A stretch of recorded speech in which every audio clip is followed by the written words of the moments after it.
Biz бул жака Украина элине тилектештик билдиргени келдик.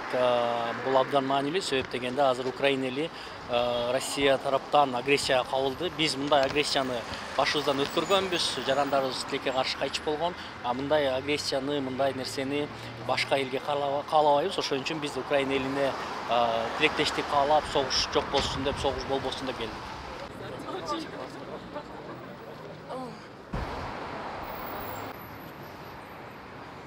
Потому что мы считаем, что это агрессия одного человека, который спрятался у себя в бункере и сидит, выполняет свои какие-то планы политические по захвату мира. Или как он думает, не знаю. В общем, мы с народом, мы против войны, нельзя оправдывать никакую войну, поэтому мы выходим, мы хотим быть услышанными, чтобы люди слышали и понимали, искали информацию, не верили пропагандистским каналам и делали выводы и думали о своем будущем. Biz тарай берсек болот, biz ойлойбуз, өзүбүздүн оюбузду, позициябыз, пикирибизди билдирдик.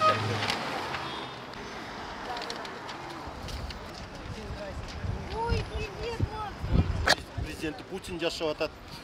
Ошол Путин баштаган согуштар эч качан болбосун, дүйнөдө тынчтык болсун.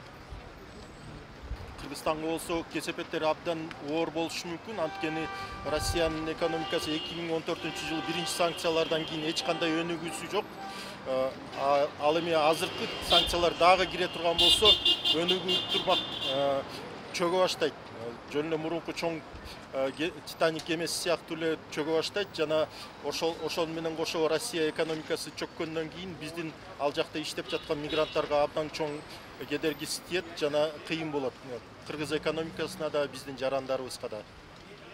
Өзү Кыргызстанды да колдошубуз керек. Анткени бизге да ошондой Тажикстан авторитардык мамлекет, Тажикстан сыяктуу авторитардык мамлекеттер кол салып атканда, Кыргызстанга да башка өлкөлөрдөн да өз жарандарыбыздан да жардам керек, колдоо керек.